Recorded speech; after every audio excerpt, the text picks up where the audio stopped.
ప్రధానమంత్రి నరేంద్ర మోడీ తాను అనుకున్నది సాధించే నాయకుడు.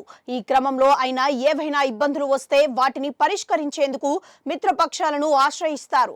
ఆ తర్వాత సర్దుబాటు దిశగా అడుగులు వేస్తారు. ఇప్పుడు ఒకే దేశం ఒకే ఎన్నికల మంత్రాన్ని ప్రధాని మోడీ పఠిస్తున్నారు.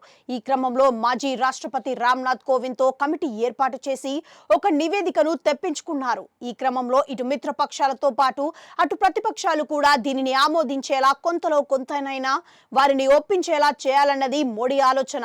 ఈ క్రమంలోనే ప్రస్తుతం ఢిల్లీ పర్యటనలో ఉన్న చంద్రబాబును ఆ దిశగా నడిపించేందుకు ప్రధాని వ్యూహం అమలు చేస్తున్నట్లుగా తెలుస్తోంది. దీంతో మోడీ గుండెల్లో రాయిపడింది.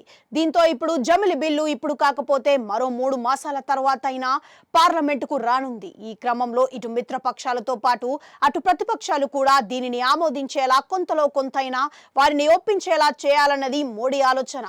ఈ క్రమంలోనే ప్రస్తుతం ఢిల్లీ పర్యటనలో ఉన్న చంద్రబాబును ఆ దిశగా నడిపించేందుకు ప్రధాని వ్యూహం అమలు చేస్తున్నట్లుగా తెలుస్తోంది. అంటే చంద్రబాబు సారథ్యంలో కమిటీ వేసి అది అన్ని రాష్ట్రాల పార్టీలను అధికార పక్షాలను కలుసుకొని లేదా సంప్రదించి జమిలి బిల్లుకు ఒప్పించే ప్రయత్నం చేస్తున్నారన్నమాట. ఇక్కడ చంద్రబాబునే ఎందుకు ఎంచుకున్నారన్న ప్రశ్న వస్తోంది. దేశంలో ఇప్పుడున్న ముఖ్యమంత్రుల్లో సీనియర్ కావడం, విజన్ బాబు అనే బ్రాండ్ ఉండటం వంటివి మోడీకి కలిసి వస్తున్న అంశాలు. ఆయనైతే సమర్థవంతంగా అందరినీ ఒప్పించే అవకాశం ఉంటుందని కూడా భావిస్తున్నట్లుగా తెలుస్తోంది.